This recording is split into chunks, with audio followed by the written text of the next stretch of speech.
तर फ्रेंड्स, आजपासून नवीन कथा चालू केली आहे. कथेचं नाव आहे लग्नाचं जाळं भाग 1. अंगावर पिवळ्या रंगाची नऊवारी, कपाळाला मुंडावळ्या, हातात हिरवा चुडा, नाकात नथ, हातावर मेहंदी, गळ्यात कोल्हापुरी साज. ती त्याची वाट पाहत लग्न मंडपात वधू वेशात उभी होती. तो नक्की परतून येईल हा विश्वास होता तिला. ज्या डोळ्यात सुखी संसाराची स्वप्न होती तेच डोळे आज अश्रूंनी डबडबले होते. ती आशाळभूतपणे आपल्या वडिलांकडे पाहू लागली. तिचा केविलवाणा चेहरा पाहून त्यांचं मन भरून आलं. काय असणार आपल्या लेकीचं भविष्य, या विचाराने बापाचं काळीज तिळतिळ तुटत होतं. ज्याच्यावर मनापासून प्रेम केलं तोच पाठ फिरवून निघून गेला. ज्याचा हात हातात घेऊन गेली 3 वर्षे तिने काढली, तो आज. तिच्या डोळ्यातून घळाघळा अश्रू येऊ लागले. सभोवतालचं सगळं धुसर झालं आणि ती धाडकन जमिनीवर कोसळली. गेले 8 दिवस ती नितीनला शोधत वन भटकत होती. ना त्याचा फोन लागत होता ना त्याचा पत्ता. तिने त्याच्या आईवडिलांच्या नंबरवर कित्येक वेळा कॉल केला, पण तिथूनही नो रिस्पॉन्स. हवालदिल होऊन ती गार्डनमधील एका बेंचवर बसून राहिली. तिने मोबाईल हातात घेतला आणि परत एक नंबर डायल केला. नेहा, आलं का गं नितीन घरी? ती वेड्यासारखी परत परत फोन लावत होती. असं काय करतेस दीक्षा? तुला सांगितलं ना मी, तुमचं लग्न व्हायच्या आधी 2 दिवस त्याने फ्लॅट खाली केला होता, नेहाने तिला सांगितलं. अगं पण काहीतरी बोलला असेल ना तुमच्याशी? कुठे जातोय, काय करतोय? दीक्षाने अगतिक विचारलं. नाही गं, खरंच काही माहीत नाही, नेहा म्हणाली. तशी दीक्षा हतबल झाली. तिने फोन कट केला आणि डोक्याला हात लावून बसली. का नितीन, का असा खेळ केलास माझा? मनापासून प्रेम केलं रे मी तुझ्यावर. आणि तू, अशी कोणती मजबुरी होती की तू एकदाही मला सांगू शकला नाहीस? कुठे आहेस तू? कसा आहेस? कुठे शोधू मी तुला? तिच्या डोळ्यातून पाणी वाहू लागलं. मनावर दगड ठेवून ती घरी जायला निघाली. दीक्षा घरी आली तेव्हा घरातलं वातावरण तंग होतं. तिचे आईवडील, काका काकू, तिचा मोठा भाऊ दर्शन सगळे गंभीर चेहऱ्याने हॉलमध्ये बसले होते. ती आत आली तशी तिची आई तरातरा उठून तिच्याजवळ आली आणि तिने दीक्षाच्या कानाखाली लगावली. आई! दीक्षा न कळून आश्चर्याने त्यांच्याकडे पाहतच राहिली. कुठे कमी पडले मी या पोरीवर संस्कार करण्यात, काय माहीत?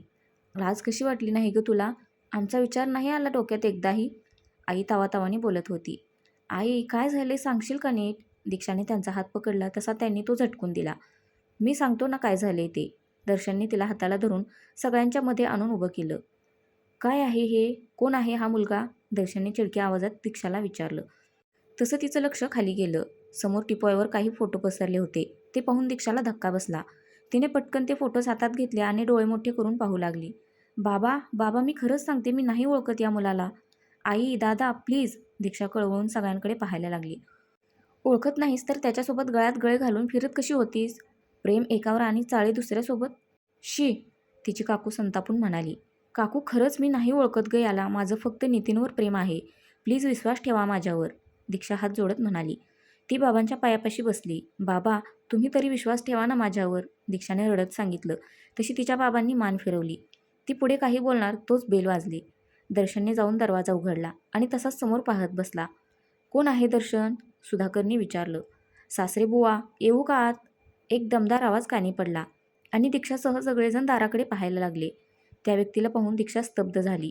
एक वार सगळ्यांवर नजर फिरवत तो एटीत पावलं टाकत दीक्षाकडे आला. कोण आहेस तू? तिने त्याच्याकडे पाहत विचारलं. दिशू, तू मला नाही ओळखलंस? तो गरीब चेहरा करत म्हणाला. मला दिशू म्हणायचं नाही हां, ती भडकत म्हणाली. उफ दिशू डार्लिंग, एवढं चिडायचं असतं का? आय एम सॉरी ना जान, झाली चूक माझ्याकडून, आता सोड ना राग, तो तिचा हात हातात घेत म्हणाला. तसा तिने त्याचा हात झिडकारला. कोण डार्लिंग? काय बोलतोयस तू? मी नाही ओळखत तुला, दीक्षा त्याच्यावर ओरडली.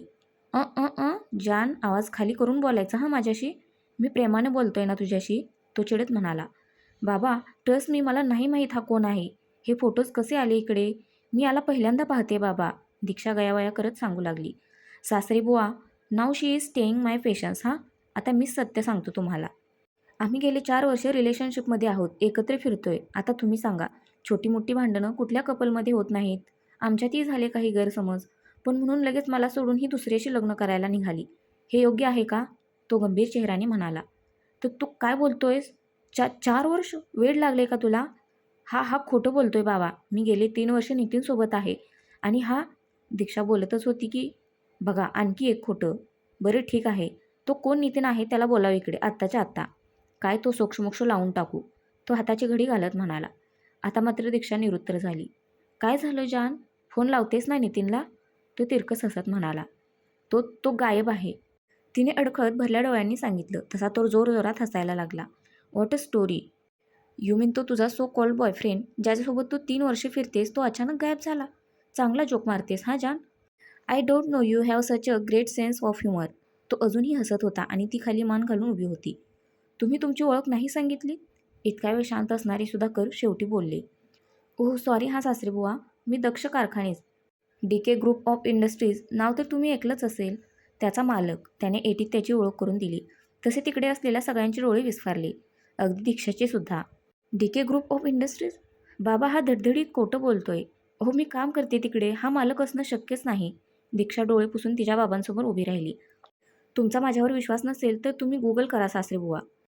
दक्ष म्हणाला तसं सुधाकरनी मोबाईलवर सर्च केलं आणि दक्षचा फोटो दीक्षासमोर धरला. हे काय आहे? त्यांनी जबेने विचारलं. तशी दीक्षा अविश्वासाने मोबाईलकडे पाहत राहिली. तो मात्र मस्त गालातल्या गालात हसत होता. हे एक कसं केलंस तू हे? खरं सांग. दीक्षा त्याच्या अंगावर धावून गेली.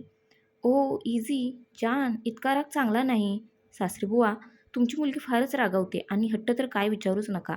किती वेळा तिला सांगितलं त्या फालतू गाडीवरचा फालुदा खाऊ नकोस. तुला सर्दी होते. पण ऐकेल तर शपथ तुम्हीच सांगा. दी दक्ष कारखानीच्या गर्लफ्रेंडने असं गाडीवरचं खाल्लेलं शोभतं का? दक्ष हसत म्हणाला तशी दीक्षा आ वासून त्याच्याकडे पाहतच राहिली. बाबा हा. दीक्षा काही बोलणार तोच. बास एक शब्द बोलू नकोस तू. हे असं वागून आम्हाला कुठे तोंड दाखवण्याच्या लायकीचं ठेवलं नाहीस तू. सुधाकर रागाने तिच्याकडे पाहत म्हणाले. आणि दक्षकडे आले. माफ करा आम्ही तुमच्यावर अविश्वास दाखवला. त्यांनी दक्षसमोर हात जोडले. अहो काय करताय सासरेबुवा? हा आता तुम्हाला माझ्यासाठी काही करायचंच असेल तर तुमच्या मुलीचा हात माझ्या हातात द्या. दक्ष हसत म्हणाला. तशी दीक्षा रडवेल्या चेहऱ्याने त्याच्याकडे पाहायला लागली. तुमच्यासारख्यांनी आमच्या मुलीला मागणी घालणं म्हणजे आमचं सौभाग्यच म्हणायचं. तुमच्या परिवाराला बोलावलं असतं तर रीतसर बोलणी केली असती. सुधाकर म्हणाले. त्याचं काय आहे ना सासरेबुवा? मलाही असं तामझाम वगैरेवालं लग्न करण्यात अजिबात रस नाही आहे. अगदी साध्या पद्धतीने आपण हे सगळं करूया. आणि त्यात जर माझ्या आईला दीक्षाच्या लग्नाबद्दल कळलं तर ती या लग्नाला तयार होणार नाही. बेटर वे आपण लग्न उरकून घेऊ. तुम्हाला माझ्याबद्दल काही डाऊट असेल तर तुम्ही बाहेरून चौकशी करा. तोपर्यंत मी थोडा वेळ थांबतो. दक्ष म्हणाला. तसं नाही पण सुधाकरना काय बोलावं कळत नव्हतं. रिलॅक्स सासरेबुवा. मी तुमची चलबिचल समजू शकतो. आपल्या मुलीचा हात आपण सेफ हातात देतोय की नाही ही प्रत्येक वडिलांना काळजी असते. मी थोडा वेळ थांबतो. तुम्ही चौकशी करून घ्या. माझी काहीही हरकत नाही आहे. तोपर्यंत माझी दिशू माझ्यासाठी कॉफी बनवून आणेल. तुम्हाला सांगतो किती दिवस झाले मी माझ्या दिशूच्या हातची कॉफी प्यायली नाही आहे. प्लीज दिशू आणशील ना तुझ्या हातची स्पेशल कॉफी माझ्यासाठी? तो दीक्षाकडे प्रेमाने पाहत म्हणाला. आईने दीक्षाकडे रागाने पाहिलं तसं ती किचनमध्ये निघून गेली. सुधाकररावांनी दर्शनला बाजूला बोलवून दक्षची चौकशी करायला सांगितली. दर्शन तसाच घराबाहेर पडला. दीक्षा किचनमध्ये कॉफी बनवत होती. डोळ्यातून अविरत अश्रू ओघळत होते. काय संबंध होता तिचा आणि दक्षचा? ज्या मुलाला ती आज पहिल्यांदा पाहत होती त्याच्यासोबतचे तिचे फोटोज पाहून तिला धक्काच बसला होता. तिने फक्त नितीनवर प्रेम केलं होतं. आणि हा मुलगा त्यांच्या अस्तित्वातच नसलेल्या 4 वर्षापासूनच्या रिलेशनशिपची ग्वाही देत होता. पण परिस्थिती अशी होती की तिच्यावर कुणी विश्वास ठेवायला तयार नव्हतं. तिने कॉफी तयार केली आणि बाहेर घेऊन आली. बाहेर काका, बाबा, काकू सगळे बसले असल्याकारणाने तिला काही बोलताही येत नव्हतं. दक्षने तिच्या हातातून कॉफीचा मग घेतला आणि तिच्याकडे पाहून मिश्किलपणे हसू लागला. तिने त्याच्यावर जळजळीत कटाक्ष टाकला आणि आत निघून गेली. थोड्या वेळाने दर्शन घरी आला. त्याने बाबा आणि काकांना आत बोलावून घेतलं. दर्शन काही कळलं का? बाबा मी आमच्या ऑफिसच्या हेडना कॉल केला होता. त्यांना दक्ष कारखानेबद्दल विचारलंही. त्यांनी मला सगळी माहिती पाठवली बाबा. बाहेर बसलेली व्यक्ती खरंच दक्ष कारखानेच आहे. त्याने दिलेली माहिती अगदी खरी आहे. तोच आहे DK ग्रुप ऑफ इंडस्ट्रीजचा सर्वसर्वा. दर्शन म्हणाला. अरे बापरे, म्हणजे त्यांनी जे सांगितलं ते खरं आहे तर? हो बाबा, मला काहीच कळत नाही आहे दर्शन. दीक्षा आपल्यासोबत अशी का वागली असेल रे? आणि तो नितीन, तोही असा अचानक नाहीसा झालाय. बहुतेक त्याला यांच्याबद्दल कळलं असेल. सुधाकर तर्क लढवत होते. माहीत नाही बाबा, माझा तर अजूनही विश्वास बसत नाही की दिशू असं वागू शकते. आता काय करायचं बाबा? काय करणार? दोघांचं लग्न लावून द्यायचं. सुधाकर, आधीच आपली इतकी बदनामी झाली आहे. आत्तापर्यंत आपण त्या नितीनला दोष देत होतो. पण इथं आपलंच नाणं खोटं निघालं तर कुणाला दोष देणार? तरी नशीब तो दक्ष लग्नाला तयार झालाय. त्यानेही आपली जबाबदारी झटकली असती तर काय केलं असतं आपण? एवढी मोठी व्यक्ती स्वतःहून लग्नाला तयार होते. म्हणजे त्याचं मनापासून प्रेम असणार ना तिच्यावर? तुझं म्हणणं खरं आहे दादा. ठीक आहे, आपण त्याच्याशी बोलून घेऊ. सुधाकरराव म्हणाले. तिघेही बाहेर निघून आले. काय झालं सासरेबुवा, सगळी माहिती काढलीत ना? मोबाईल पाहत बसलेल्या दक्षने त्यांना आल्या आल्या प्रश्न विचारला. हो. मला सांगा, कधी करायचं लग्न? सुधाकरनी विचारलं. आज, आत्ता, इथेच, दक्ष म्हणाला. तसे सगळे चकित झाले. दीक्षा तर पुतळा बनून उभी होती. सगळं समोर घडत असून सुद्धा तिच्या मेंदूपर्यंत संवेदनाच पोचत नव्हत्या. आत्ता? सुधाकरनी आश्चर्याने विचारलं. काही प्रॉब्लेम आहे? तसंही मी पूर्ण तयारीनिशी आलो आहे. आणि दिशूचं तर काय, सगळं रेडी असेलच ना? मग हरकत काय आहे? दक्ष म्हणाला. सुधाकरनी एक वार सगळ्यांकडे पाहिलं. सगळ्यांच्या मना होकारार्थी हलल्या. ठीक आहे, लग्न आजच करूया. फक्त देवळात करू, निदान लग्नाची विधी तरी नीट व्हायला हवेत ना? सुधाकर म्हणाले.